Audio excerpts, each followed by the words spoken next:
கண்களை மூடி ஜெபம் செய்வோம். எங்களை நேசிக்கிற கிருபை நிறைந்த பரிசுத்தமுள்ள ஆண்டவரே,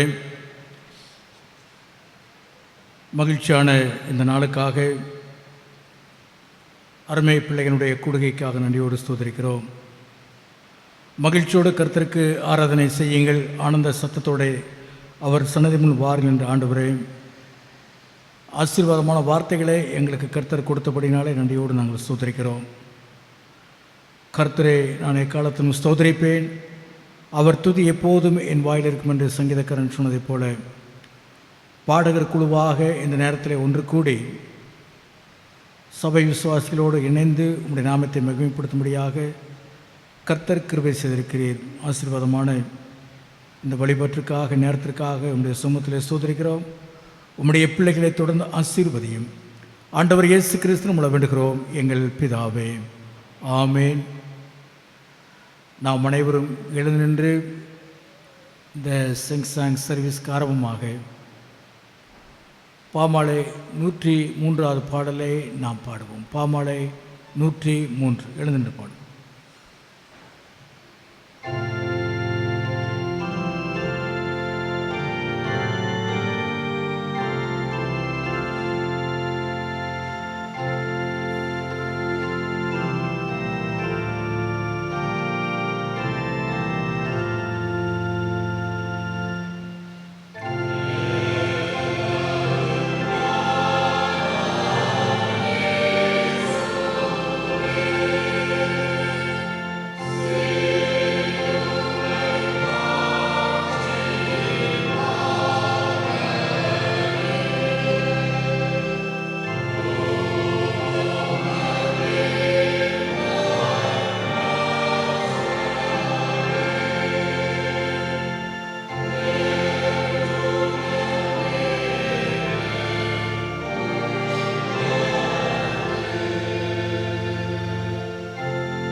அமருவோம். அன்பானவர்களே, ஆண்டவராக இயேசு கிறிஸ்துவின் திருப்பெயரால் உங்களை அன்போடு நான் வாழ்த்துகிறேன். இந்த லெந்துகால சிங் சர்வீஸாக அருமையான பாடகர் குழு ஒழுங்கு செய்திருக்கிறார்கள். இந்த நல்ல நிகழ்ச்சியை அவர்களை அன்போடு வாழ்த்துகிறேன். பாடல்களும் அவர்களே பாடுவார்கள், வேத படமும் அவர்களே வாசிப்பார்கள். ஆகவே பாடகர் குழுவே பாடவும் வேத பாடங்களை வாசிக்கவும் இதன் மூலமாக ஒழுங்கு செய்யப்பட்டிருக்கிறது. அதன்படி இந்த லெந்துகால ஆராதனையை அருமையான பிள்ளைகள் நடத்தும்படியாக உங்களை அன்போடு நான் கேட்டுக்கொள்கிறேன்.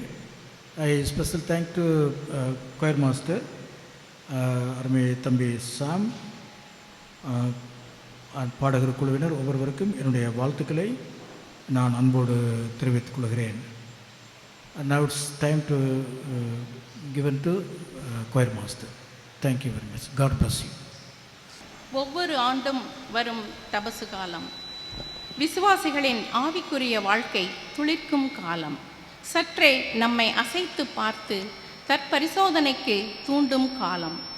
தபசு காலம் அநேக நேரங்களில் தற்காலிக ஒருப்பு காலமாக மாறிவிடுகின்றது பல விசுவாசிகளின் வாழ்க்கையில். அக்காலத்தில்தான் சோதனைக்கென்று பல மீறுதல்களை எதிர்கொள்ள வேண்டியிருக்கிறது. இயேசு தாம் சோதிக்கப்பட்டும் பாடுபட்டதினாலே அவர் சோதிக்கப்படுகிறவர்களுக்கு உதவி செய்ய வல்லவராய் இருக்கிறார் என்று கூறுகிறது எபிரேயர் 2:18. சோதனையில் விழாமல் இருக்க, ஜெயம் எடுக்க இந்த நாட்களில் அதிகமாய் சிலுவை நிழலை வாஞ்சிப்போம், அதிகமாய் ஜெபிப்போம், அதிகமாய் துதிப்போம். பண்டிதர் சார்ல்ஸ் ஸ்பர்ஜன் இவ்வாறு கூறுகிறார். அவர் கூறுகிறபடி, கல்வாரியின் 7 வார்த்தைகளையும் 7 ஸ்வரங்களாய் கொண்டு பண் இசைத்து நமது வாழ்க்கையையே ஒரு இனிய பாடலாய் இயேசுவின் புனித பாதம் படைப்போம், பரிசுத்தமாய் புது ஜீவியம் செய்வோம்.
வேத பாடம், பைபிள் ரீடிங். வாசிக்கும்படியாக தெரிந்து கொள்ளப்பட்ட முதலாம் வேத பாடம் யோவான் எழுதின நற்செய்தி நூல் 19ஆம் அதிகாரம் 1ஆம் வசனம் முதல் 24ஆம் வசனம் முடிய. யோவான் எழுதின நற்செய்தி நூல் 19ஆம் அதிகாரம் 1ஆம் வசனம் முதல். அப்பொழுது பிலாத்து இயேசுவை பிடித்து வாரினால் அடிப்பித்தான். போர்ச்சேவகர் முள்ளுகளினால் ஒரு முடியை பின்னி அவர் சிரசின் மேல் வைத்து சிவப்பான ஒரு அங்கியை அவருக்கு உடுத்தி, யூதருடைய ராஜாவே வாழ்க என்று சொல்லி அவரை கையினால் அடித்தார்கள். பிலாத்து மறுபடியும் வெளியே வந்து, நான் இவரிடத்தில் ஒரு குற்றமும் காணேன் என்று நீங்கள் அறியும்படிக்கு இதோ உங்களிடத்தில் இவனை வெளியே கொண்டு வருகிறேன் என்றான். இயேசு முள்முடியும் சிவப்பங்கியும் தரித்தவராய் வெளியே வந்தார்.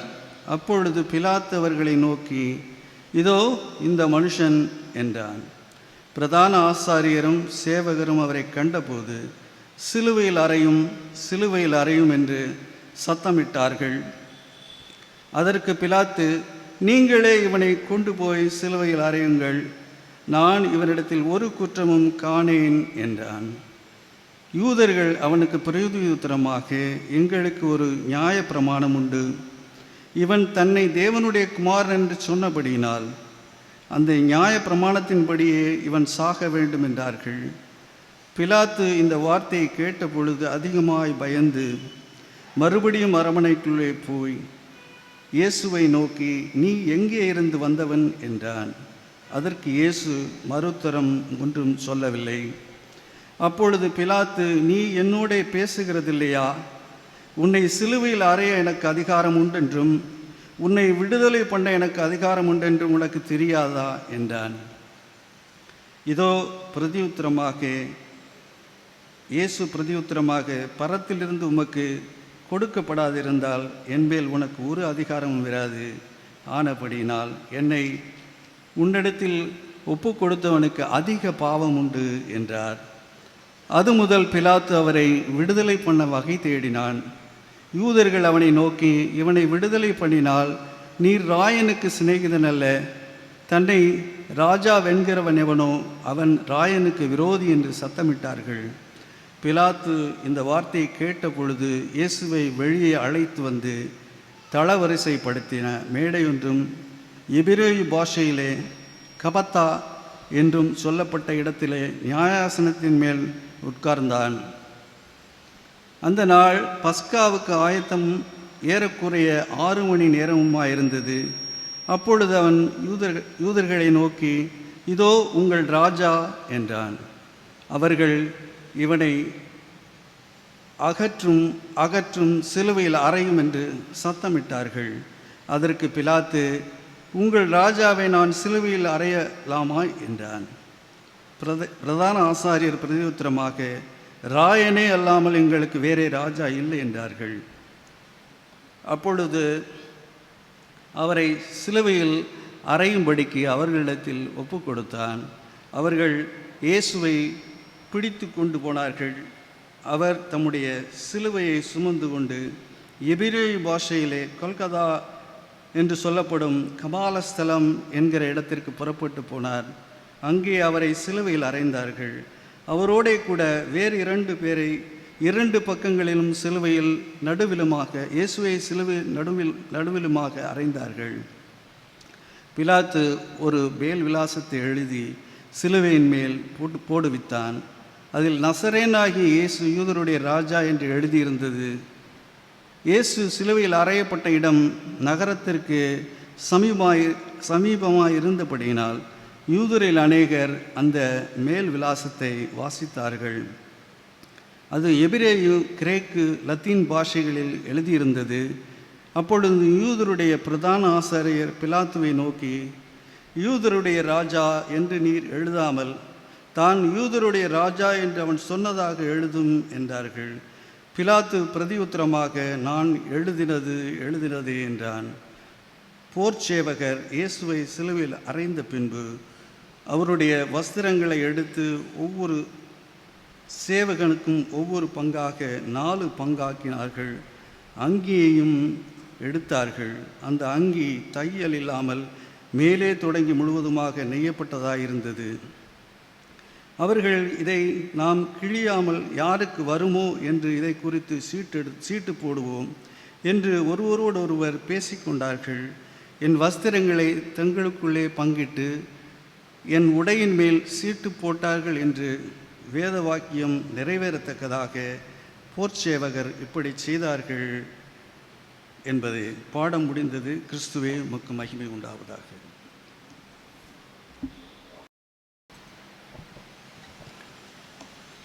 இயேசுவோடு புதிய உடன்படிக்கை. மேலறை வீட்டில் அன்று சீடரால் உறுதி செய்யப்பட்டது. அவர் சீடர் என்று கூறிக்கொள்ளும் நாமும் இயேசுவின் ஐக்கிய பந்தியில் இணைந்து அந்த தெய்வீக அன்பை, தாழ்மையை வாழ்நாளெல்லாம் கடைபிடிப்போம். நீர் மாத்திரம் பெருக வேண்டும் ஏசையா என்று அறிக்கை செய்வோம். சகோதர ஐக்கியத்தில் மாயமற்ற அன்பால் இணைவோம். இயேசு சிலுவையை சுமந்து சென்ற வேதனையின் பாதை சிலுவை பாதை டோலரோசா. இஸ்ரேல் தேசத்தில் எருசலேம் நகரிலிருந்து 600 மீட்டர் நீளத்திற்கு வளைந்து செல்லும் இந்த புனித பாதை பாவிகளாம் நம்மை முள்முடி சூட்டி இரத்த வேர்வை சிந்தி கோர சிலுவை சுமந்த இயேசு பிரானை நம் கண்முன்னே சித்தரிக்கிறது. அன்று சிலுவை நாதரை கண்டு எருசலேம் மாந்தர் வேடிக்கை பார்த்தனர், அழுது புலம்பினர். இன்று நாமும் இந்த தபசு காலத்தில் மட்டும் புலம்புவோராய் சிலுவை பாடுகளை தியானிப்போராய் இருக்கிறோமா? இயேசுவின் சீடராக நம்மை ஒருத்து ஆத்துமாக்களை ஒடுக்கி நமது சிலுவையை அனுதினமும் சுமப்போம். அன்பால், மன்னிப்பால், ஒப்புரவால் இயேசுவின் பிள்ளைகளாய் உலகை ஜெயிப்போம்.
வாசிக்கும்படியாக தெரிந்து கொள்ளப்பட்ட இரண்டாம் வேத பாடம் புதிய ஏற்பாட்டின் பகுதி.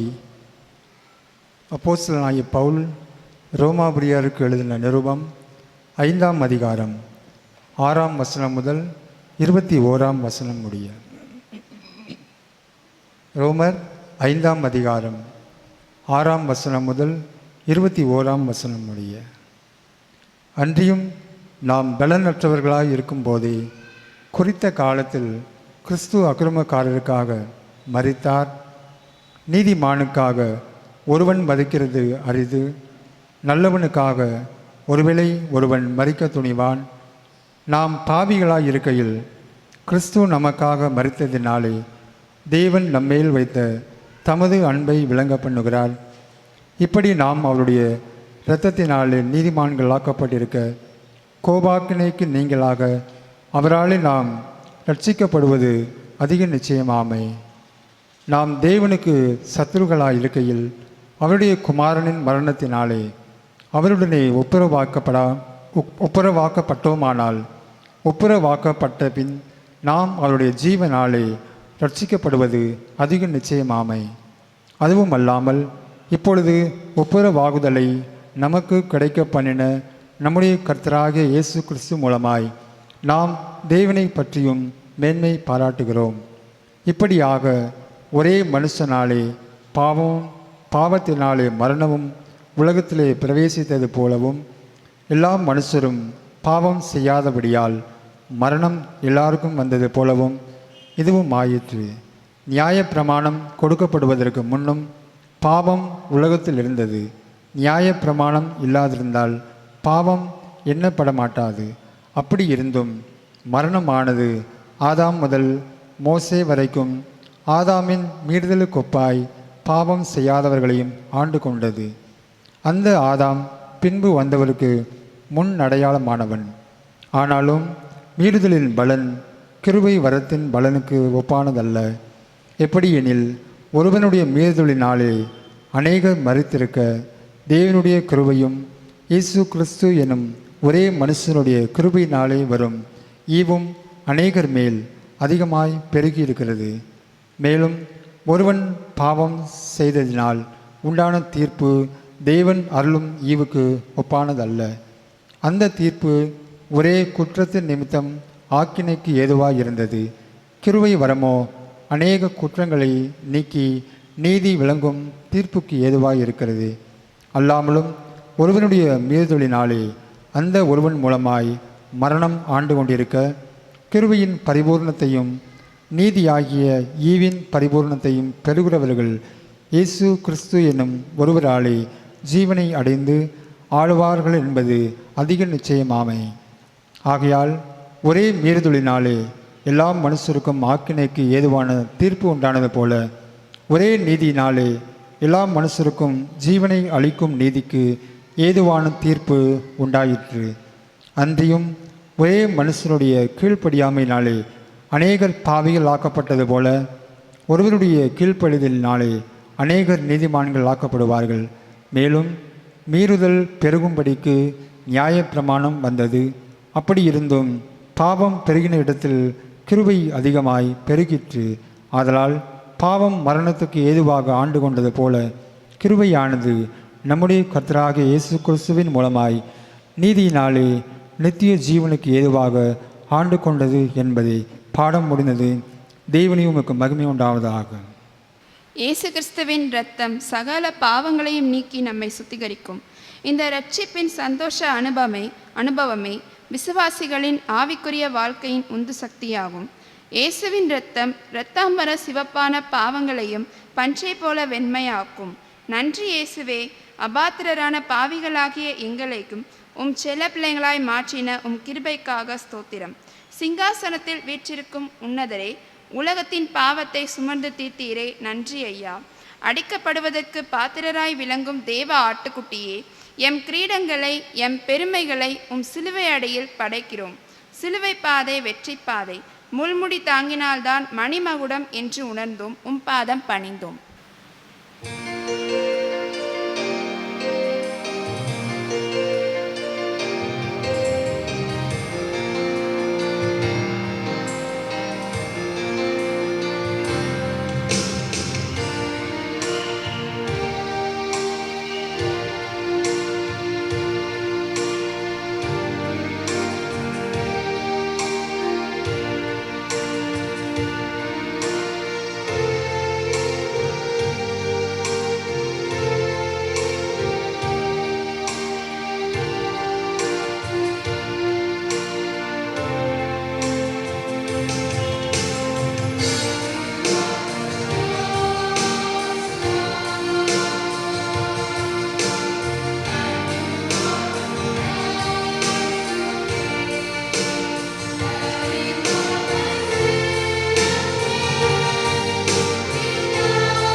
வாசிக்கும்படியாக குறிக்கப்பட்டுள்ள பரிசுத்த வேத பாடம் புதிய ஏற்பாட்டின் பாகம் திவ்ய வாசனாகிய யோவானுக்கு வெளிப்படுத்தின சுவிசேஷம் 1ஆம் அதிகாரம் 12 முதல் 18 வசனங்கள் முடிய.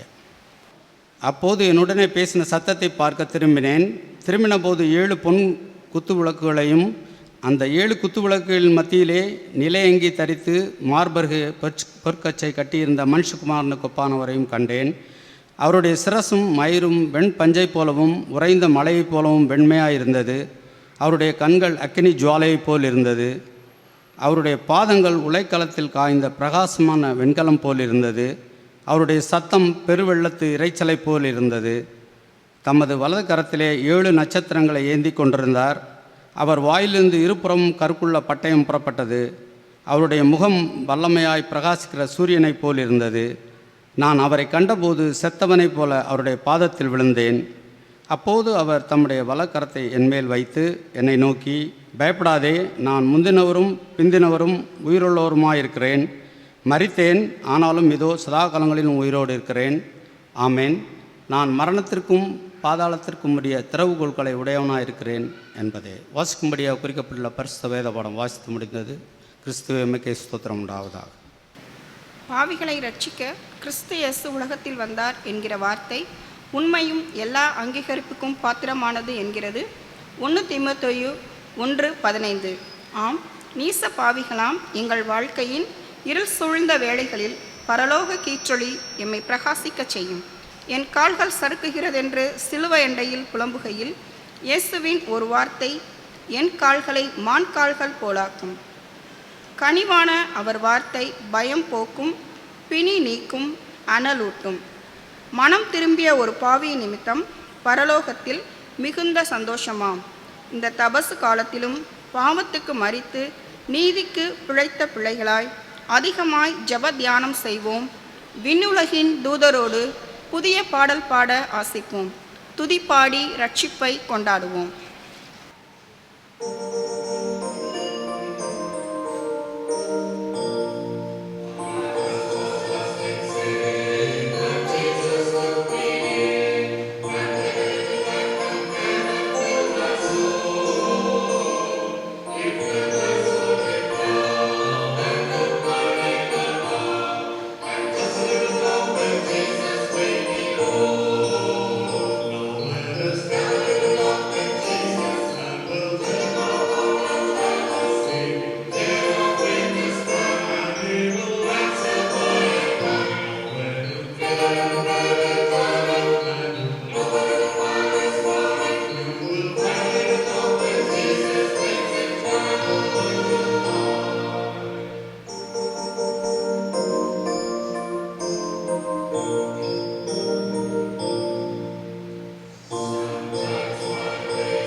நம்முடைய திருச்சபையின் அருமை பாடகர் குழுவை அன்போடு நான் வாழ்த்துகிறேன்.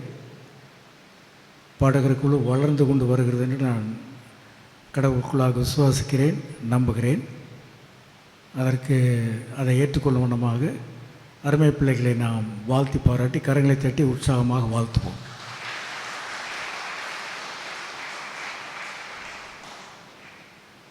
அவர் தேங்க்ஸ் டு கொயர் மாஸ்டர்,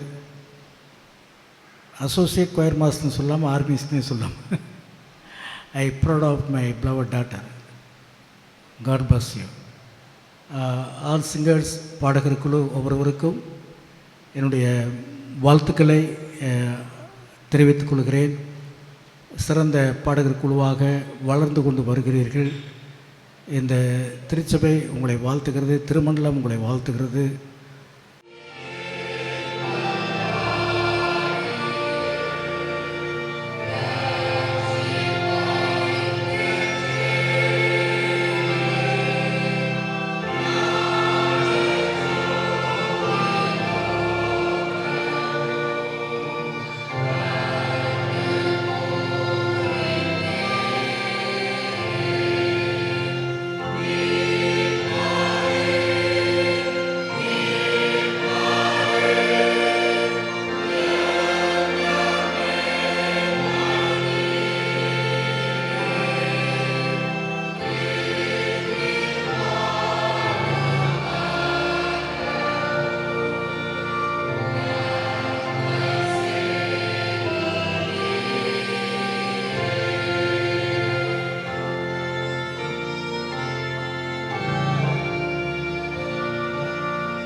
செபிக்கலாம். கிருபாகரனை இந்த காலை வேளைக்காக உமக்கு நன்றி செலுத்துகின்றோம்.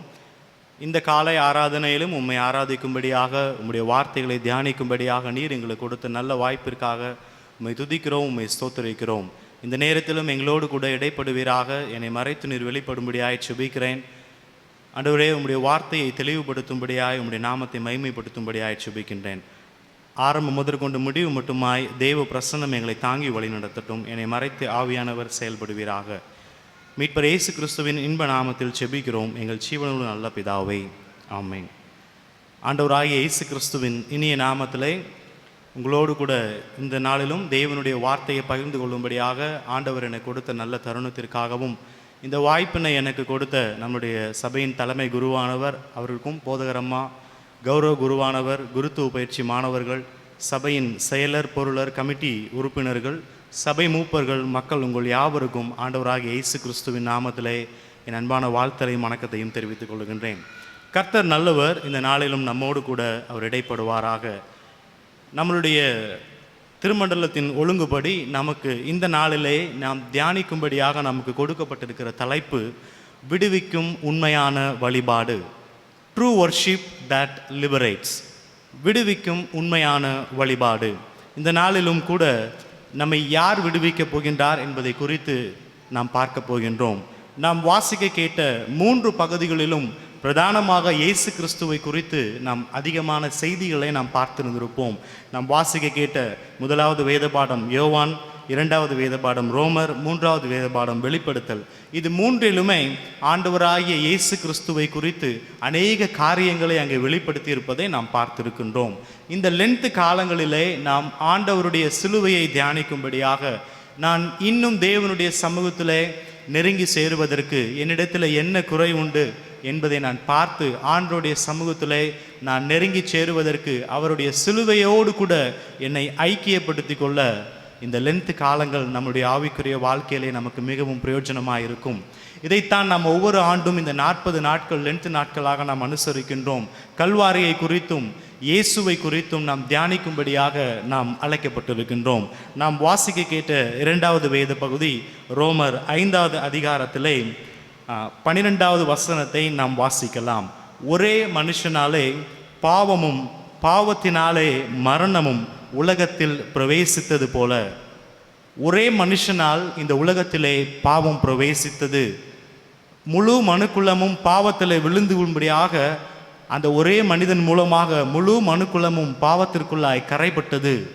அந்த முழு மனுக்குலத்தையும் மீட்பதற்கு ஒரே மனிதனாக இயேசு கிறிஸ்து இந்த பூமியிலே அவதரித்து நமக்காக, நம் ஒவ்வொருவருக்காக கல்வாரியிலே தன்னுடைய கடைசி சொட்டு ரத்தம் வரைக்கும் சிந்தி நம்மை மீட்டிருக்கின்றார். எப்படி ஒரே மனுஷனுடைய 19வது வசனம் சொல்லுகின்றது, ஒரே மனுஷனுடைய கீழ்ப்படியாமையினாலே அநேகர் பாவிகளாக்கப்பட்டது போல ஒருவருடைய கீழ்ப்படிதனாலே அநேகர் நீதிமான்களாக்கப்படுகிறார்கள். அந்த ஒருவருடைய கீழ்ப்படிதல், இயேசு கிறிஸ்துவினுடைய கீழ்ப்படிதல் முழு மனுக்குலத்திற்கும் ஒரு விடுதலையை பெற்று தந்தது.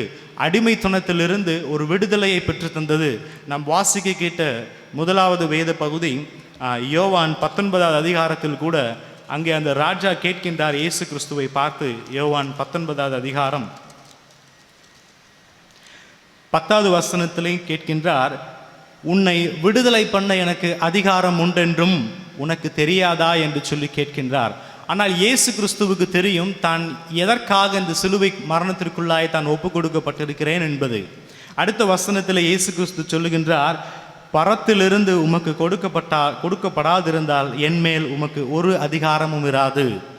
இயேசு கிறிஸ்துவுக்கு தெரியும் முழு மனுக்குலத்தையும் பாவத்திலிருந்து விடுவிக்கும்படியாக, பாவம் என்கிற அடிமைத்தனத்திலிருந்து விடுவிக்கும்படியாக தன்னை ஆண்டவர் இந்த பாடுகளின் வழியாய் நடத்தி வந்திருக்கிறார் என்று சொல்லி அவருக்கு தெரியும். ஆனால் பிலாத்து இங்கே கேட்கின்றார், உன்னை விடுதலை பண்ண எனக்கு தெரியாதா என்று சொல்லி, எனக்கு அதிகாரம் உண்டு என்பது உனக்கு தெரியாதா என்று சொல்லி. இயேசு கிறிஸ்து முழு மனுக்குலத்தையும் நம் ஒவ்வொருவரையும் பாவம் என்கிற அடிமைத்தனத்திலிருந்து விடுதலையாக்கும்படியாக அந்த நாளிலே நமக்காக கல்வாரியிலே அவர் ஒப்பு கொடுக்கப்பட்டார். வெளிப்படுத்தல் 1ஆம் அதிகாரத்திலே நாம் வாசிக்க கேட்டதில் கடைசி வசனம் சொல்லுகின்றது, மரித்தேன் ஆனாலும் சதா காலங்களிலும் உயிரோடு இருக்கிறேன். இந்த நாளிலும் இப்பொழுதும் நம்மை விடுவிப்பதற்கு அவர் ஆயத்தமாயிருக்கின்றார். நாம் எதிலிருந்து விடுதலையாக்கப்பட வேண்டும் என்று சொல்லி ஒரு வேத சம்பவத்தை நாம் பார்த்து நாம் தேவனுடைய வார்த்தையை நாம் முடிக்கப் போகின்றோம். அங்கே இஸ்ரவேல் ஜனங்கள் எகிப்திற்கு அடிமைகளாய் இருந்தார்கள். 400 வருடம் எகிப்திலே அடிமைகளாய் இஸ்ரவேல் ஜனங்கள் இருந்த பொழுது அந்த அடிமைத்தனத்திலிருந்து விடுவிக்கும்படியாய் தேவன் மோசே என்கிற ஒரு தலைவனை ஏற்படுத்தினார். யாத்ராகமம் 3வது அதிகாரம் 11வது வசனம் முதல் 18வது வசனத்தை நீங்கள் வாசித்து பார்ப்பீர்கள் என்று சொன்னால், ஆண்டவர் மோசேயை எப்படி தன்னுடைய ஜனங்களை விடுவிக்கும்படியாக எப்படி அவரை அழைக்கின்றார், மோசே அதற்கு என்னென்ன காரியங்கள் எல்லாம் சொல்கின்றார். ஆண்டவரே, நான் திக்குவாயும் மந்த நாவும் உள்ளவன், நீர் உமக்கு அனுப்ப சித்தமாய் இருக்கிற யாரையாகிலும் அனுப்பும் என்று சொல்லி ஆண்டவரிடத்திலே எப்படியாவது தப்பித்து விட வேண்டும் என்று சொல்லி மாறி மாறி காரணங்களை சொல்லுகின்றார். ஆண்டவர் விடாப்பிடியாக நின்று மோசையை அங்கே ஆயத்தப்படுத்துகின்றார். 400 வருடம் அங்கே அடிமைத்தனத்தில் இருக்கிறார்கள். தங்களை விடுவிப்பதற்கு ஒரு மீட்பர் வரமாட்டாரா என்று சொல்லி ஆவலோடு காத்து கொண்டிருந்த அந்த இஸ்ரவேல் ஜனங்களை மீட்கும்படியாக தேவன் மோசையை ஆயத்தம் பண்ணினார். அன்றைக்கு இஸ்ரவேல் ஜனங்களுக்கு கொடுக்கப்பட்ட வேலை கட்டடங்கள், பண்டசாலைகளை கட்டுவதற்காக அங்கே அடிமைத்தனம் பண்ணப்பட்டிருந்தார்கள்.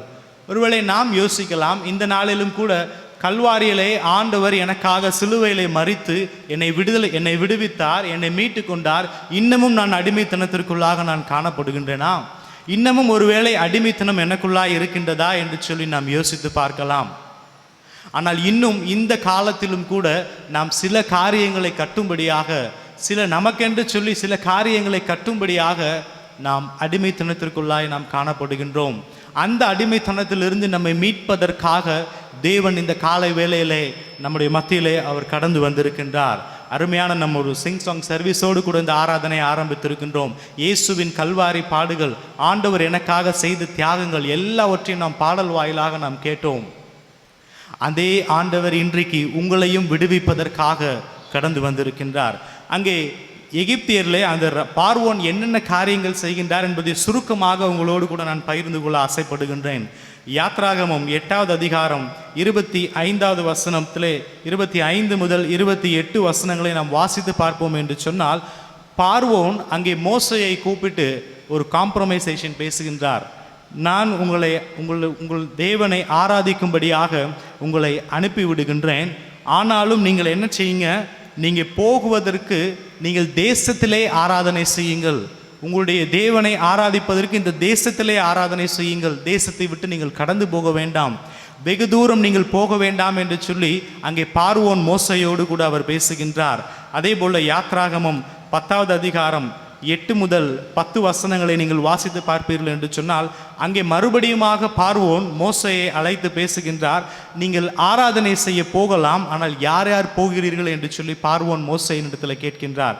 அதற்கு மோசை சொல்லுகின்றார், எங்கள் முதியோரோடும் எங்கள் குமாரரோடும் எங்கள் இளைஞரோடும் எங்கள் குமார்த்திகளோடும் எங்கள் ஆடு மாடுகள் எல்லாவற்றையும் நாங்கள் கூட்டிக் கொண்டு போவோம் என்று சொல்லி அங்கே மறுபடியுமாக பார்வோன் ஒரு டிமாண்டு வைக்கின்றார். 10வது வசனத்தில், குழந்தைகளை எப்படி நான் உங்களோடு கூட அனுப்பி வைப்பது, நீங்கள் போகிறது வெகு தூரமாய் போகின்றீர்கள், ஒருவேளை உங்களுக்கு ஆபத்து நேரிடலாம், அதனால் வேண்டாம் என்று சொல்லி அவன் கொஞ்சம் கொஞ்சமாய் காம்ப்ரமைஸ் பண்ணுகின்றான். அதே அதிகாரத்திலே மறுபடியுமாக 24வது வசனத்தில் நாம் பார்ப்போம் என்று சொன்னால், மறுபடியுமாக பார்வோன் மோசையை கூப்பிட்டு பேசுகின்றார். நீங்கள் ஆராதனை செய்ய போகலாம், ஆனாலும் உங்கள் ஆடுகளும் உங்கள் மாடுகளும் மாத்திரம் நிறுத்தப்பட வேண்டும், உங்கள் குழந்தைகள் உங்களுடன் போகலாம் என்று சொல்லி, நாம் இந்த நாட்களிலே ஆராதனைக்கு தேவனை ஆராதிக்கும்படியாக நாம் வருகின்ற ஒவ்வொரு வேளையிலும் நாம் இப்படியாக சில உலகத்தோடு கூட சில காம்ப்ரமைஸ் நமக்கு என்று சொல்லி நமக்கு முன்பாக வந்து நிற்கும். நேற்று வரைக்கும் நீ வேலை பார்த்துருக்கிற, நேற்று நைட்டு 11 மணி வரைக்கும் நீ வேலை பார்த்துருக்கிற, 12 மணி வரைக்கும் ஆஃபீஸில் உனக்கு வேலை, இன்றைக்கி ஞாயிற்றுக்கிழமை ஒரு நாள் தான் நமக்கு லீவு, இந்த நாளில் நான் எந்திரிச்சு நான் சர்ச்சுக்கு போகணுமா, நான் ஆராதிக்க போக வேண்டுமா என்று சொல்லி பிசாசு நம்மோடு கூட காம்ப்ரமைஸ் பண்ணுகின்ற அந்த சத்தத்தை நாம் கேட்டிருப்போம். அதிகாலை எழுந்து எப்படியாவது செபித்து விட வேண்டும், இந்த லென்த்து காலங்கள் வரும் பொழுது எப்படியாவது நான் என்னுடைய பரிசுத்த வாழ்க்கையை நான் சரி செய்து விட வேண்டும், நான் அதிகாலை எழுந்து செபிக்கணும், வேத வசனத்தை எப்படியாவது நான் டெய்லி வாசித்திடணும் என்று சொல்லி நாம் தீர்மானங்களை எடுப்போம். ஆனால் அதிகாலை நேரத்தில் நாம் அலாரம் வச்சுருப்போம், ஆனால் அலாரம் அடித்தது கூட தெரியாமல் நம்ம லேட்டாக அஸ்யூஷுவல் டைமுக்கு நம்ம எந்திரிப்போம். இப்படியாக அநேக காம்ப்ரமைஸ்கள் இந்த நாட்களில் நம்முடைய வாழ்க்கையோடு கூட அது கலந்து விட்டது. ஆராதனை தானே, சர்ச் தானே, சர்வீஸ் தானே, ஜெபம் பண்ணுறது தானே, வேதம் வாசிப்பது தானே, இப்போ இல்லைன்னா அப்புறம் பண்ணிக்கலாம், அடுத்த நாள் பண்ணிக்கலாம், இன்னும் கொஞ்சம் நேரம் கழித்து நாம் பண்ணிக்கொள்ளலாம். அப்படி அல்ல, ஆண்டவர் நம்முடைய சொந்த ரத்தம் சிந்தி நம்மை மீட்டெடுத்திருக்கின்றார். அவரை ஆராதிப்பதற்கு நாம் அசட்டையாய் நாம் இருக்கக்கூடாது. இந்த ஆராதனையில் நாம் பங்கு பெறுவதற்கு நாம் அஜாக்கிரதையாய் நாம் இருக்கக்கூடாது. ஒவ்வொரு ஆராதனையும் என்னை விடுவிக்கின்ற ஒரு ஆராதனையாக, இயேசுவின் அன்பை நான் ருசி பார்த்திருப்பேன் என்று சொன்னால் ஒவ்வொரு ஆராதனையும் எனக்கு ஒவ்வொரு பண்டிகையாக காணப்படும். நான் ஆராதிக்கும் பொழுது நான் விடுதலையை பெற்றுக்கொள்ளுகின்றேன். இயேசு எனக்காக அவர் சிந்தின அந்த மீட்பை நான் பெற்றுக்கொள்ளுகின்றேன் என்ற எண்ணம் எனக்குள்ளாய் காணப்படும் பொழுது ஒவ்வொரு ஆராதனையும் எனக்கு அங்கே பண்டிகையாக காணப்படும். அங்கே மோசே அதற்கு சொல்லுகின்றார். யாத்ராகமம் 10வது அதிகாரம் 26வது வசனம் அங்கே சொல்லுகின்றது. மோசே இப்படியாக சொல்லுகின்றார், எங்கள் மிருக ஜீவன்களும் எங்களோட கூட வர வேண்டும், ஒரு குலம்பும் பின் வைக்கப்படுவதில்லை, ஒரு குலம்பும் பின் வைக்கப்படுவதில்லை, ஒரு ஆடையும் நாங்கள் விடுவதில்லை, ஒரு மாடையும் நாங்கள் விடுவதில்லை, முழுவதுமாக நாங்கள் ஆராதிக்க வேண்டும். இது எதை குறிக்கின்றது? நாம் முழுமையாக நாம் ஆண்டவருக்கு என்று சொல்லி விடுதலையோடு கூட ஆராதிப்பதற்கு நாம் அழைக்கப்பட்டிருக்கின்றோம். பகுதியாக ஆராதிக்க அல்ல, ஒரு சில காரியங்களை எனக்கென்று சொல்லி பிடித்து வைத்துக்கொண்டு ஒரு சில காரியங்களை நான் தேவனுடைய சமூகத்திலே அர்ப்பணித்து ஆராதிக்க நான் அழைக்கப்படவில்லை. முழுவதுமாக என்னை ஆண்டவருடைய சமூகத்திலே ஒப்பு கொடுத்து ஆராதிக்க நான் அழைக்கப்பட்டிருக்கின்றேன். அப்படி நான் ஆராதிக்கும் பொழுது என்னுடைய வாழ்க்கையிலே ஒரு முழுமையான விடுதலையை நான் பெற்றுக்கொள்ள முடியும், முழுமையான ஒரு ரட்சிப்பை என்னால் பெற்றுக்கொள்ள முடியும்.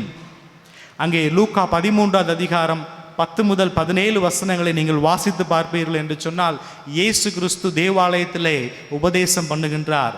அவர் உபதேசம் பண்ணி முடித்ததும் 18 வருடமாய் பிசாசு கட்டி வைத்திருந்த எவ்வளவும் நிமிரக்கூடாத ஒரு கூனியை ஆண்டவர் விடுவிக்கின்றார். ஆராதனைக்கு அவங்க வருகிறாங்க, சர்ச்சுக்கு வந்துட்டு இருக்கிறாங்க, வார வாரம் சர்ச்சுக்கு வருகிறாங்க. ஆனாலும் 18 வருடமாய் பிசாசு கட்டி வைத்திருந்த பிடியிலிருந்து அவர்களால் விடுதலையாக முடியவில்லை. இயேசு கிறிஸ்து அந்த நாளிலே அவர்களை விடுதலையாக்கினார். ஒருவேளை நமக்கு தெரியாமல் சில காரியங்கள் நம்மோடு கூட ஒட்டி இருக்கும். அதற்குத்தான் பவுல் சொல்லுகின்றார், சபை கூடி வருதலை விட்டு விடாதிருங்கள். ஒவ்வொரு ஆராதனையும் நாம் எப்பொழுதெல்லாம் நம் ஆராதனைக்குள்ளாய் கலந்து கொள்வதற்கு நமக்கு வாய்ப்புகள் கிடைக்கின்றதோ அப்பொழுதெல்லாம் நாம் தெய்வ சமூகத்தில் வந்து நம்மை நாமே ஆராய்ந்து அந்த முழு மீட்பையும் அந்த முழு ரட்சிப்பையும் அந்த முழு விடுதலையும் பெற்றுக்கொள்வதற்கு நாம் ஆயத்தமாக்க நாம் அழைக்கப்பட்டிருக்கின்றோம். அந்த ஒரு முழு உண்மையான ஒரு வழிபாடு, உண்மையான ஒரு விடுதலையை கொடுப்பதற்காக தேவன் உங்களையும் என்னையும் இந்த காலை வேளையிலே அவர் அழைக்கின்றார். அப்போஸ்தலர் 16வது அதிகாரம் 25 முதல் 34 வசனங்களை நீங்கள் வாசித்து பார்ப்பீர்கள் என்று சொன்னால், அங்கே நடு ராத்திரியிலே பவுலும் சீலாவும் சிறைச்சாலையிலே பாடுகின்றார்கள். தொழு மரத்திலே அவருடைய கால்கள் மாட்டி வைக்கப்பட்டிருக்கின்றது. தொழு மரம் என்று சொல்லப்படும் பொழுது அது எப்படி இருக்கும் என்று சொன்னால், வேத அறிஞர்கள் இப்படியாக அதை வர்ணிக்கின்றார்கள். நம்முடைய கால் முன்னாடி ஒரு கட்டை பின்னாடி ஒரு கட்டை, நம்முடைய பாதம் இருக்கின்றது. இதுதான் பாதம் அப்படின்னு சொன்னால் இங்கே ஒரு கட்டை இங்கே ஒரு கட்டை கொடுத்து ஒரு பெரிய ஆணியினாலே அடித்து வைப்பார்களாம். கால் நகர முடியாது, ரத்தம் கசிந்து கொண்டு இருக்கும். அந்த சூழ்நிலையிலே பவுலும் சீலாவும் அங்கே சிறைச்சாலையிலே நடு ராத்திரியிலே அவர்கள் பாடி ஆராதிக்கும் பொழுது சிறைச்சாலையினுடைய கதவுகள் அசைந்தது. அங்கே போர் சேவகனுடைய தலைவர், காவலாளருக்கு தலைவனாய் இருந்தவன் பயந்து நடுநடுங்கி உள்ளே ஓடி வந்து கேட்கின்றான், நான் ரட்சிக்கப்படுவதற்கு நான் என்ன செய்ய வேண்டும்? இந்த விடுதலை எனக்கு மாத்திரமல்ல, நான் பெற்றுக்கொண்ட இந்த இயேசுவை என்னோடு கூட அடக்கி வைப்பதற்கு மாத்திரமல்ல, என்னை சுற்றியுள்ள ஜனங்களுக்கு, விடுதலை இல்லாமல் காணப்படுகின்ற ஜனங்களுக்கு இந்த விடுதலையை அறிவிக்கும்படியாக ஆண்டவர் உங்களையும் என்னையும் அவர் அழைத்திருக்கின்றார். யோவான் 8ஆம் அதிகாரம் 32வது வசனத்தை நாம் வாசிக்கலாம்.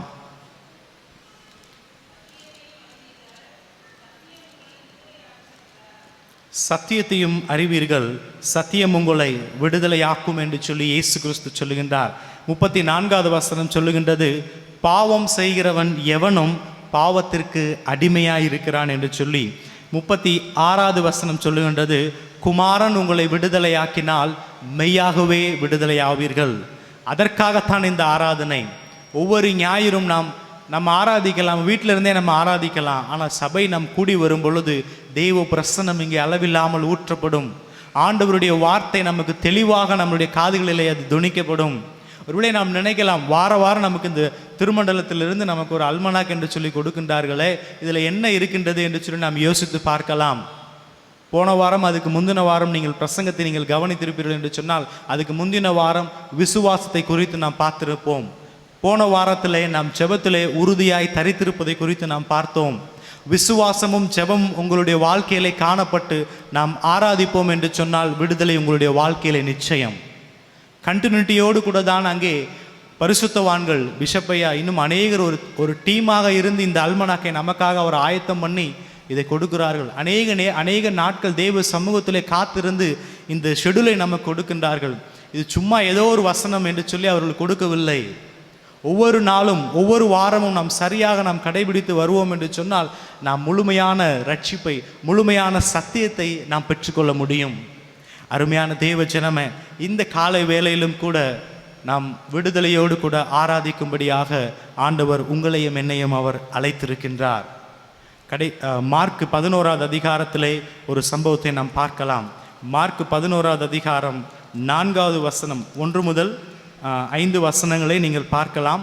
அங்கே இயேசு கிறிஸ்து தம்முடைய சீஷர்களுக்கு சொல்லி அனுப்புகின்ற ஒரு காரியம், ஒலிவமலைக்கு அருகான பெத்தானியா என்னும் ஒரு கிராமத்திற்கு நீங்கள் போகும் பொழுது அங்கே கழுதை குட்டியை கட்டியிருக்க காண்பீர்கள், அதை அவிழ்த்து கொண்டு வாருங்கள் என்று சொல்லி 4வது வசனம் சொல்லுகின்றது, அவர்கள் போய் வெளியே இருவழி சந்தியில் ஒரு வாசல் அருகே கட்டியிருந்த அந்த குட்டியை கண்டு, இருவழி சந்துகளுக்கு இடையிலே அந்த கழுதை குட்டியானது கட்டப்பட்டு இருக்கின்றது. 2வது வசனம் சொல்லுகின்றது, மனுஷர் ஒருவரும் ஒரு காலம் ஏறியிராத கழுதை என்று சொல்லி, மிருகத்தின் மீது நாம் பயணிக்க வேண்டும் என்று சொன்னால் அது பழக்கப்பட்டிருக்க வேண்டும். ஒருவேளை ஒரு குதிரை மீது, ஒரு ஹார்ஸ் ரைடிங் நம்ம போகிறோம், கழுதை மீது நம்ம போகிறோம் அப்படின்னு சொன்னால் புது கழுதை மீதோ புது குதிரை மீதோ நாம் ஏறி பயணம் பண்ண முடியாது. அதை ட்ரெயின் பண்ணுவதுக்கு ஒரு ட்ரெயினி ஒருத்தர் கூடவே இருப்பார். அவர் அதை ட்ரெயின் பண்ணுவார். சின்ன சின்ன பொதிகளை வைத்து அப்புறம் ஆட்களை அதை நம்ம வைத்து பயன்படுத்துவதற்கு அவைகளை கொடுப்பார்கள். ஒருவேளை இந்த நாட்களில் நான் இப்படியே இருந்து வந்துட்டேன் பிரதர், என்னால் இந்த காரியத்தை விட்டு என்னால் விடுதலை பெற முடியவில்லை, இது முன்னாடியே இருக்கின்றது, இந்த கோபம் என்னை விட்டு போக மாட்டேங்கின்றது, நான் ஆண்டவருடைய சமூகத்தில் நான் ஆண்டவருக்காக ஜீவிக்க வேண்டும் என்ற எண்ணம் எனக்குள்ளாய் காணப்படுகின்றது, ஆண்டவருக்கு என்று சொல்லி ஊழியம் செய்ய வேண்டும் என்று சொல்லி வாஞ்சை எனக்குள்ளாய் இருக்கின்றது, ஆனாலும் என்னால் விடுவிக்க முடியலை, என்னுடைய ஜென்ம ஸ்பாவம் எனக்குள்ளாய் இருக்கின்றது என்று சொல்லி நாம் ஒருவேளை யோசித்து கொண்டு இருக்கலாம். அதைத்தான் இங்கே வசனம் நமக்கு தெளிவாக சொல்லுகின்றது. இயேசு கிறிஸ்து அந்த கழுதையின் மீது அவர் ஏறும் பொழுது எந்த ஒரு அசம்பாவிதமும் அங்கே நடக்கவில்லை.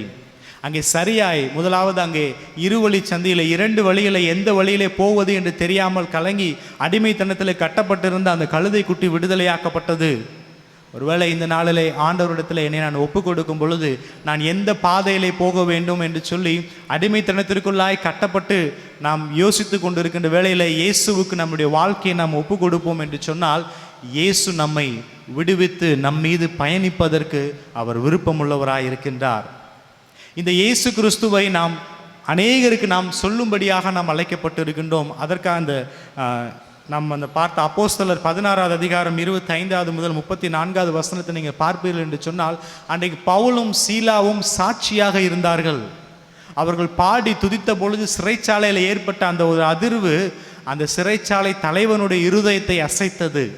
அவன் நடுநடுங்கி பவுலுக்கும் சீலாவுக்கும் முன்பாக வந்து நின்று கேட்கிறான், ஆண்டவர்மாரே, ரட்சிக்கப்படுவதற்கு நான் என்ன செய்ய வேண்டும் என்று சொல்லி.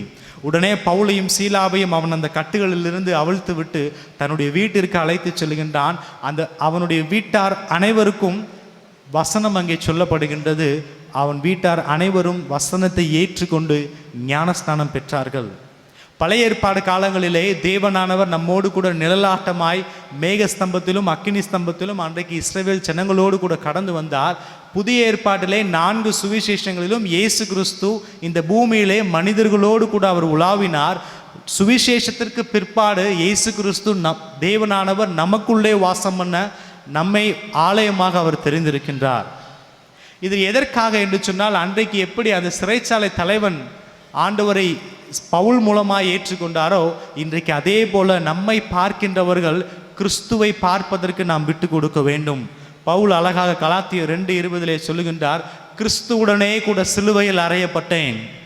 சிலுவையில் அறையப்பட்ட கிறிஸ்தவனாய் கிறிஸ்துவை உயர்த்தி காண்பித்த பொழுது கிறிஸ்துவானவர் அநேகருக்கு அவர் பிரசங்கிக்கப்பட்டார், அநேகருக்கு சொல்லப்பட்டார். இன்றைக்கு நாமும் இந்த உண்மையான விடுதலையை நாம் பெற்றுக்கொண்டு அநேகருக்கு விடுதலை கொடுக்கின்ற ஒரு பாத்திரங்களாய் பயன்படுவதற்கு ஆண்டவர் உங்களையும் என்னையும் அழைக்கின்றார். கடைசியாக ஒரு சாட்சியை சொல்லி உங்களோடு கூட நடந்த ஒரு உண்மை சம்பவத்தை சொல்லி நான் முடிக்கின்றேன். வட இந்தியாவிலே ஊழியம் செய்து கொண்டிருக்கின்ற ஒரு மூத்த பரிசுத்தவான் தன்னுடைய ஊழியத்தினுடைய ஆரம்பத்தின் நாட்களிலே அவர் தமிழ்நாட்டிலிருந்து வட இந்தியாவுக்கு கடந்து சென்றவர். சென்னை பட்டணத்திலே அவர் வேலை பார்த்து கொண்டிருந்த பொழுது, நாம் வேலை பார்த்து கொண்டிருந்தாலும் தேவ ஊழியத்தை நிறைவேற்ற வேண்டும் என்ற வாஞ்சை அவருக்குள்ளாய் காணப்பட்டது. வேலை சாயங்காலம் 5 மணிக்கு முடிந்தவுடனே அவரும் அவருடைய நண்பர்களுமாய் சேர்ந்து ஆங்காங்கே கிராமத்திற்கு சென்று சுவிசேஷத்தை அறிவிக்கும்படியாக ஒரு திட்டமிட்டு அவர்கள் ஒவ்வொரு வாரமும் சனிக்கிழமை அவர்கள் சுவிசேஷத்திற்கு என்று சொல்லி கடந்து செல்வார்கள். அப்படியாக அவர்களுக்கு சென்னையில் திரிசூலமலை என்கின்ற ஒரு மலையிலே சிறுவர்கள் மத்தியிலே ஊழியம் செய்வதற்கு ஒரு வாசல் திறக்கப்பட்டது. ஒவ்வொரு வாரமும் அங்கே சென்று சிறுவர்கள் மத்தியிலே ஓய்வு நாள் பள்ளியை சண்டே ஸ்கூல் அந்த பிள்ளைகளுக்கு நடத்தும்படியாக அவருக்கும் அவருடைய நண்பருக்கும் ஒரு வாய்ப்பு கொடுக்கப்பட்டது. கொஞ்ச நாட்கள் கடந்து போனது. அவர் முதலாவதாக ஊழியத்தை ஆரம்பித்து அன்றைக்கு ஒரு நாள் பரலோகத்தை குறித்து அந்த பிள்ளைகளுக்கு பேசினார். தேவன் இயேசு கிறிஸ்து பரலோகம் என்று சொல்லி ஒன்றை உனக்காக ஆயத்தம் பண்ணி கொண்டிருக்கின்றார். அந்த பரலோகத்திற்குள்ளே நீ பிரவேசிக்க வேண்டும் என்று சொன்னால் இயேசுவின் இரத்தத்தினாலே நீ கழுவப்பட்டு ஜீவ புஸ்தகத்திலே உன்னுடைய பெயர் எழுதப்பட்டிருக்க வேண்டும் என்று சொல்லி அந்த பிள்ளைகளுக்கு பிரசங்கம் பண்ணி கடைசியாக ஒப்பு கொடுக்கும் பொழுது ஒரு ஒப்பு கொடுத்தல் ஜெபமாக அவர் இதை நடத்தினார். அப்பொழுது முன்னாடி வரிசையிலே 10 வயது நிரம்பிய ஒரு சிறுமி அமர்ந்திருந்தால் அவர் ஜெபம் பண்ணும் பொழுது கண் விழித்து பார்க்கிறார். அவர் சொல்கிறார், நீங்கள் எல்லாம் இயேசுவினிடத்தில் உங்களுடைய பாவங்களை அறிக்கை செய்து ஏசப்பா என்னை மன்னிச்சு ஜீவ புஸ்தகத்தில் உங்கள் பேரை எழுதிக்கோங்க என்று சொல்லி அவங்களெல்லாம் ஜெபம் பண்ணும்படியாய் அந்த அன்னை நடத்தினார். அந்த சிறு மகள் அவர் கண்களை மூடி அழுது கொண்டு கண்ணீர் நிரம்பினவளாய் அவள் இயேசுவினிடத்தில் ஏசப்பா நான் செய்த பாவங்கள் எல்லாவற்றையும் மன்னிச்சிருங்க சுவாமி, இந்த அண்ணன் சொல்லுறாங்க ஜீவ புஸ்தகத்தில் பேர் இருந்தால் தான் நான் பரலோகத்திற்குள் பிரவேசிக்க முடியும் என்று சொல்லி, என் பேரை எப்படியாவது ஜீவ புஸ்தகத்தில் எழுதிருங்க சுவாமி, என் பேர் என்ன அப்படின்னு சொல்லிட்டு அந்த பொண்ணு தன்னுடைய பேரை ஸ்பெல் பண்ண ஆரம்பித்தா.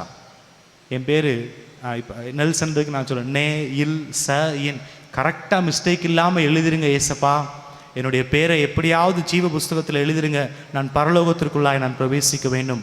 அந்த அண்ணனுக்கு அதை பார்க்கும் பொழுது ஒரு ஆச்சரியம், நான் செய்த ஊழியத்திற்கு இப்படி ஒரு பிரதிபலன் எனக்கு நான் பார்க்கின்றனே என்று சொல்லி சந்தோஷமாய் அந்த நாளிலே ஊழியத்தை முடித்து அவர் கடந்து சென்றார்.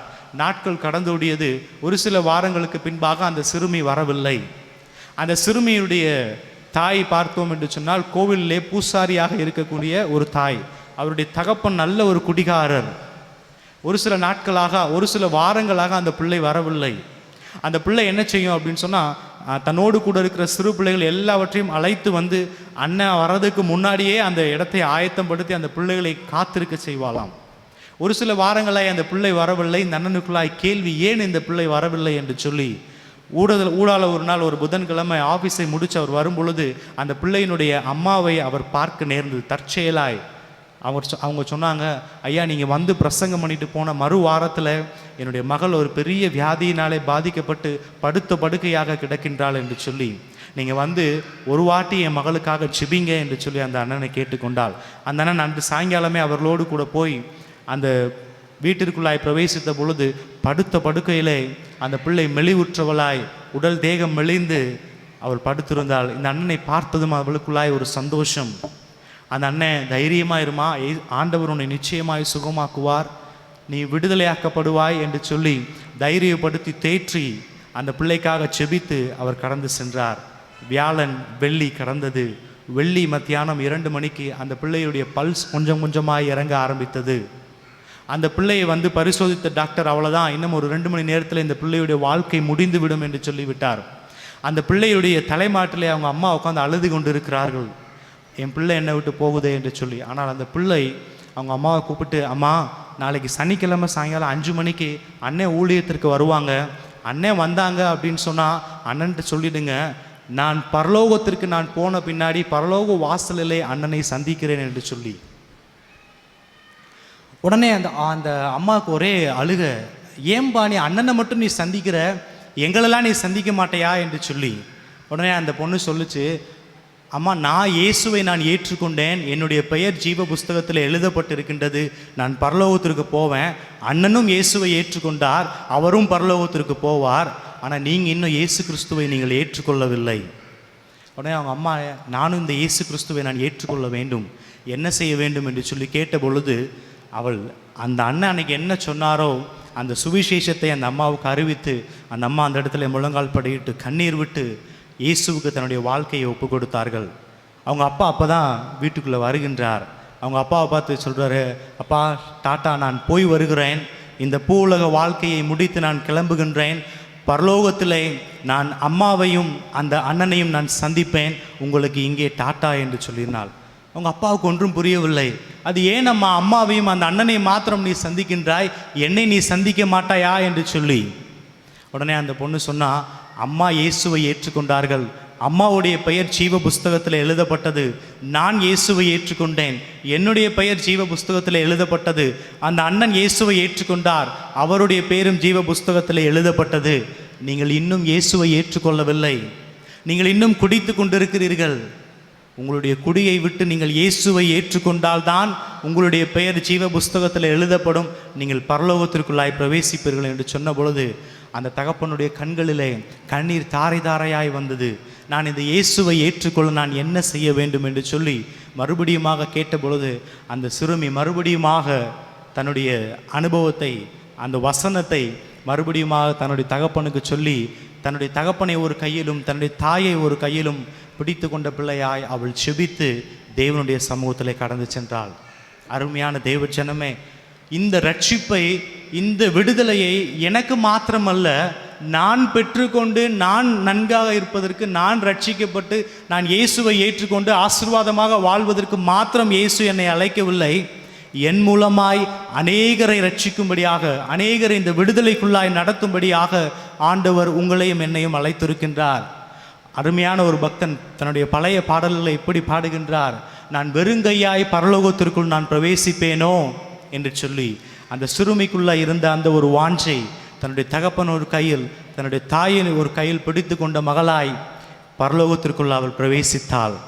இந்த சாட்சியை அந்த அண்ணன் கேட்ட பொழுது அன்றிலிருந்து அவருடைய ஊழியம் இன்னும் அதிகமாய் தீவிரமாய் ஆண்டவருக்காக அவர் ஊழியத்தை ஆரம்பித்தார். இந்த நாளிலே வட இந்தியாவிலே ஒரு மிகப்பெரிய ஒரு மிஷனரியாக இன்றைக்கும் அவர் உயிரோடு கூட வாழ்ந்து அநேகரை இயேசுவண்டை நடத்தி கொண்டிருக்கின்றார். இந்த காலை வேளையிலும் உங்களை ஆண்டவர் அழைக்கும்படியாக வந்திருக்கின்றார். நீ விடுதலையை பெற்றுக்கொண்டு, நீ ரட்சிப்பை பெற்றுக்கொண்டு, நீ அநேகருக்கு இந்த சுவிசேஷத்தை அறிவிக்கும்படியாய், இந்த ரட்சிப்பை அறிவிக்கும்படியாய், இருளில் இருக்கிற ஜனங்கள், பாவத்தின் அடிமைத்தனத்தில் இருக்கிற ஜனங்களை விடுவிக்கும்படியாக உன்னை நான் பயன்படுத்த உன்னுடைய வாழ்க்கையை எனக்கு விட்டு கொடுப்பாயா என்ற கேள்வியோடு கூட இந்த காலை வேளையிலே ஆண்டவர் உங்களை தேடி வந்திருக்கின்றார். நாம் இருந்த இடங்களிலே கண்களை மூடி ஆண்டவருடைய சமூகத்திலே, ஆண்டவரே மெய்யான வழி, மெய்யான விடுதலை எனக்குள்ளாய் கடந்து வரட்டும் சுவாமி என்று சொல்லி, நான் பெற்றுக்கொண்ட இந்த இயேசுவை அநேகருக்கு நான் அறிவிக்க எனக்கு உதவி செய்யுங்கப்பா என்று சொல்லி நாம் ஆண்டவருடைய சமூகத்தில் அன்றைக்கு எப்படி அந்த இருவழி சந்தியிலே கட்டப்பட்டிருந்த கழுதை தன்னை இயேசுவுக்கு என்று சொல்லி அர்ப்பணித்த பொழுது அதனுடைய அடிமைத்தனம் நீக்கப்பட்டது. அதனுடைய அடிமைத்தனம் நீக்கப்பட்டு அதனுடைய ஜென்ம சுபாவங்கள் மாற்றப்பட்டு இயேசு கிறிஸ்து அதன் மீது பயணித்தார். அந்த கழுதைக்கு அங்கே முன்னடப்பாரும் பின்னடப்பாரும் தங்களுடைய வஸ்திரங்களை விரித்தார்கள், தாங்கள் வைத்திருந்த மேன்மையான வஸ்திரங்களை விரித்தார்கள். அருமையான தேவ ஜனமே, இன்றைக்கும் அருமையான வாலிப பிள்ளையே, அருமையான சகோதர சகோதரிகளே, உங்களுடைய வாழ்க்கையை இந்த நாளிலே ஆண்டவருக்கு ஒப்பு கொடுத்து ஆண்டவராகிய இயேசு கிறிஸ்துவை உங்கள் மீது நீங்கள் ஏற்றிக்கொண்டு நீங்கள் போவீர்கள் என்று சொன்னால் உங்கள் மூலமாய் அநேகரை விடுவிப்பதற்கு தேவன் கடந்து வருகின்றார். மற்றவர்களுக்கு நாம் சரியாய் காண்பிக்க நாம் அழைக்கப்பட்டிருக்கின்றோம். அப்படியே நம்முடைய கரங்களை நாம் தேவனிடத்தில் ஒப்பு கொடுத்து, ஆண்டவரே இந்த நாளில் என்னுடைய வாழ்க்கையை ஒப்பு கொடுக்கின்றேன், என்னை எடுத்து நீர் பயன்படுத்துவீராக என்று சொல்லி தேவனுடைய சமூகத்திலே நம்மை நாமே ஒப்புக் கொடுப்போம். கிருபாகரனே, இந்த நல்ல வேலைக்காக உம்மை துதிக்கிறோம், உம்மை ஸ்தோத்தரிக்கிறோம். இந்த நாளிலும் உம்மோடு ஆண்டவரே இந்த வார்த்தைகளை பகிர்ந்து கொள்ளும்படியாக நீர் எனக்கு கொடுத்த நல்ல தருணத்திற்காக உம்மை துதிக்கின்றேன் அப்பா. இந்த நாளிலும் நாங்கள் உண்மையான வழிபாடோடு கூட நாங்கள் விடுதலையை பெற்றுக்கொள்ள எங்களுக்கு நீர் உதவி செய்யும்படியாக நாங்கள் செபிக்கிறோம். இயேசுவானவர் இந்த பூமியிலே வந்து எங்களை விடுவிக்கும்படியாக நீர் கடந்து வந்தீர் என்று சொல்லி நாங்கள் பார்த்தோமே. அந்த விடுதலை ஆண்டவரே, சத்தியத்தை அறிந்து கொண்ட பிள்ளைகளாய் குமாரன் எங்களை விடுதலையாக்கும்படியாக எங்களை உம்முடைய கரத்திற்குள்ளாய் நாங்கள் ஒப்பு கொடுத்து நாங்கள் செபிக்கிறோம். எங்களை எடுத்து பயன்படுத்துவீராக. நாட்கள் பொல்லாதவைகளானதால் காலத்தை பிரயோஜனப்படுத்திக் கொள்ளுங்கள் என்று சொல்லி உம்முடைய வேத வசனம் சொல்லுகின்றது. உம்முடைய வருகைக்கு நாங்கள் ஆயத்தப்பட்ட பிள்ளைகளாய், நாங்கள் அநேகரை ஆயத்தப்படுத்துகின்ற பிள்ளைகளாய் எங்களை எடுத்து நீர் பயன்படுத்தும்படியாய் செபிக்கிறேன். என் தேவன் நீர் உதவி செய்யும்படியாய் செபிக்கிறேன் அப்பா. இந்த நேரத்தில் அப்படியே யாரெல்லாம் தங்களுடைய வாழ்க்கையை ஒப்பு கொடுக்கின்றார்களோ அப்படியே அந்த பிள்ளைகளுடைய வாழ்க்கையை என் தேவன் நீர் எடுத்து ஆசீர்வதிக்கும்படியாய் செபிக்கிறேன். அப்பிரயோஜனமான ஊழியக்காரன், என்னுடைய கடமையை மாத்திரம் செய்திருக்கிறேன். நீர் பெருகவும் நான் சிறுகவும் என்னை என்னுடைய கரத்திற்குள்ளாய் அர்ப்பணிக்கின்றேன். ஆசீர்வதியும் பலப்படுத்தும். இயேசுவின் நாமத்தில் செபிக்கிறோம் எங்கள் ஜீவனுள்ள நல்ல பிதாவே, ஆமென்.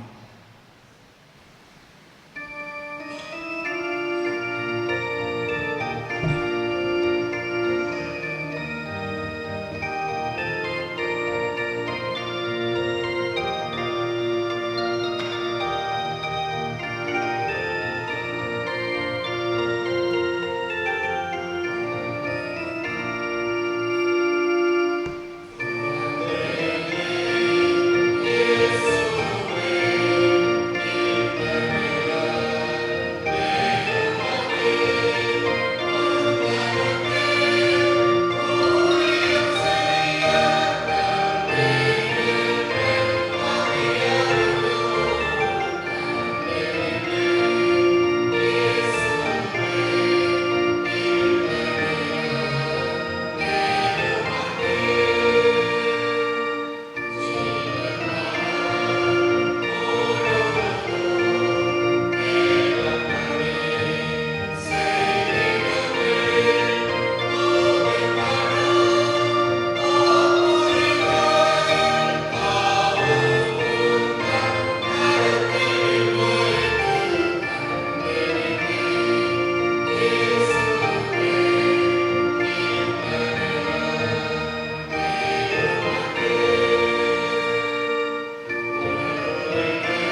ராஜா உந்தன் சிலுவையின் மேன்மை உந்தன் சிலுவையின் மேன்மை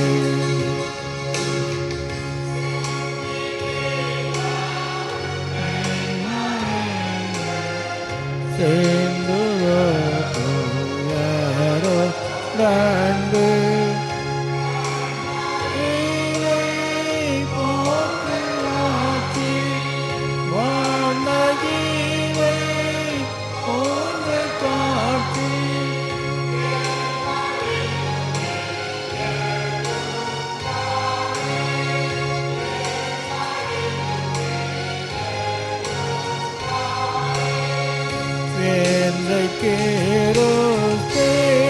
சுராஜா ஓந்தன் சிலுவையின் மேன்மை ஓந்தன் சிலுவையின் மேன்மை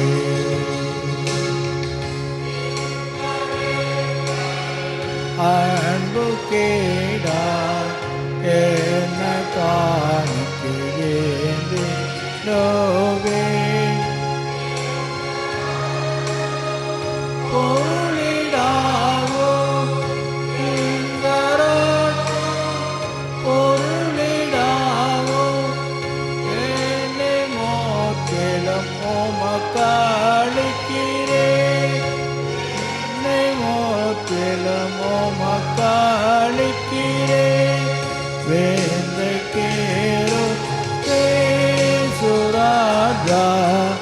ஓந்தன் சிலுவையின் மேன்மை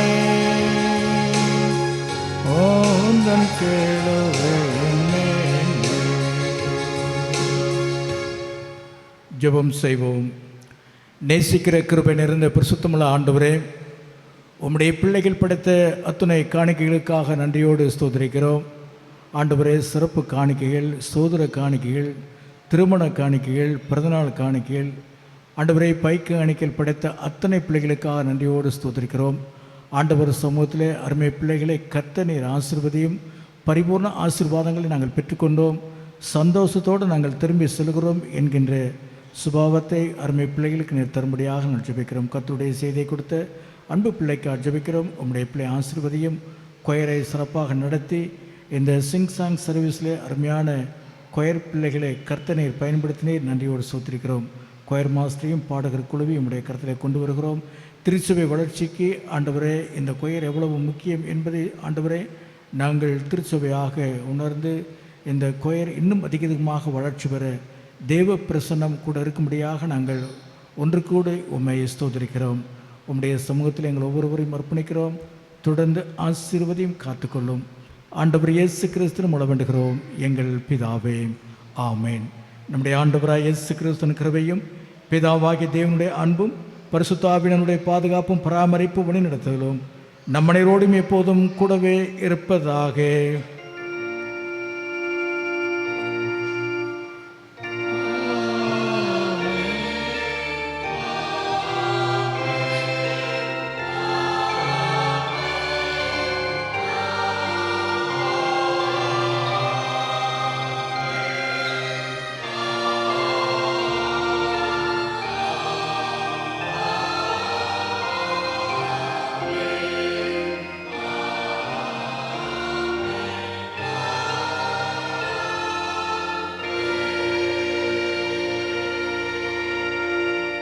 நிறைவு பாடலாக நாம் அனைவரும் எழுதி நின்று வாதையுற்ற மீட்பரே என்ற பாடலை பாமாலையை நிறைவு பாடலாக நாம் பாடுவோம்.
ஆத்துமாவே கர்த்தரை ஸ்தோத்தரே, என் முழு உள்ளமே அவர் பரிசுத்த நாமத்தை ஸ்தோத்தரே.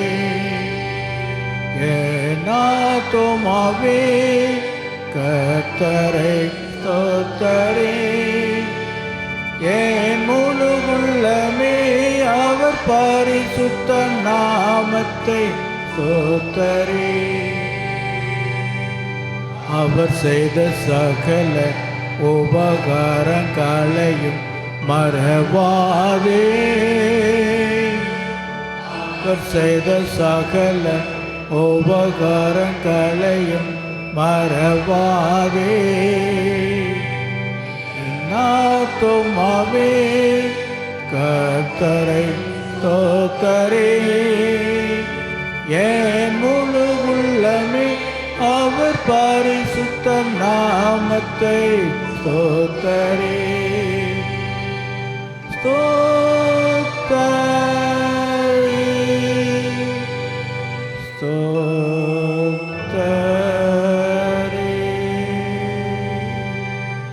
கர்த்தர் உங்களோடு இருப்பாராக.